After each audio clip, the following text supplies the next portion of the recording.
Assalamu alaikum wa rahmatullahi wa barakatuh. Үйлөнөм деп жүргөндөр үчүн жубай тандоодо шарияттан 4 кеңеш. Үйлөнүү үчүн ылайыктуу жар тандоо жашоодо ар бир адамдын басуучу кадамдарынын эң олуттуусу.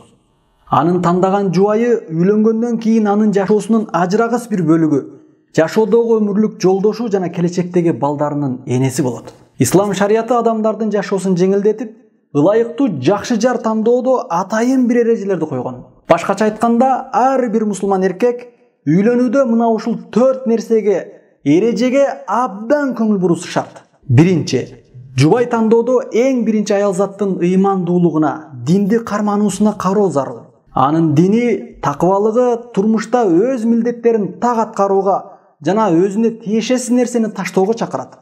Ошондуктан Аллахтын элчиси Мухаммад саллаллаху алейхи ва саллям тункахул мар'ату ли арбa'ин ли малиха ва ли хасабиха ва жамалиха ва ли диниха. Аялга 4 нерсесине карап үйлөнүшөт.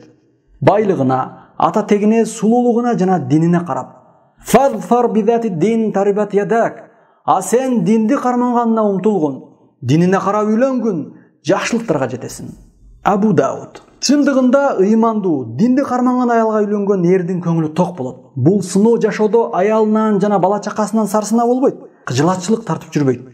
Себеби динди карманган солиха аял аманатка бекем болот. Экинчи, жубай тандоодо ден соолугуна да кароо керек. Көп балалуу болууну каалаган, төрөй ала турган аял затына үйлөнүү керек. Таза табияттагы аялга үйлөнүү пайгамбарыбыздын бизге берген насаат кеңеши. Анас ибн Малик радыйаллаху анху риваятлан хадисте пайгамбарыбыз саллаллаху алейхи ва саллям айткан: "Тазавважул валудал вадуд." Көп төрөй турган жана күйөөсүн сүйө турган аялдарга үйлөнгүлө. Ибн Хиббан.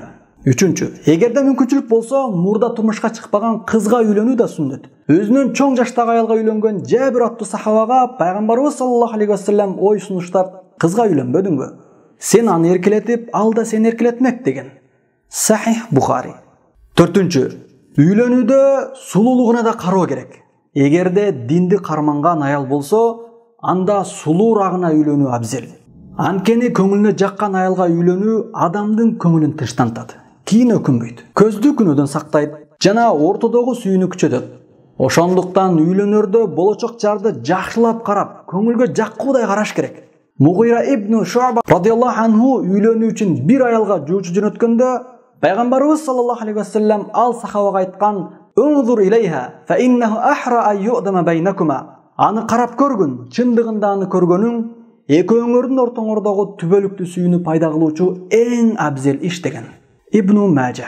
Кимде ким мына ушул 4 эрежеге, негизге абдан көңүл буруп, анан жубай тандап үй бүлө курса, шарияттын ушул негизине карап турмушун баштаса, анда ал адам сөзсүз бул дүйнөдө да, ахиретте да бактылуу болот.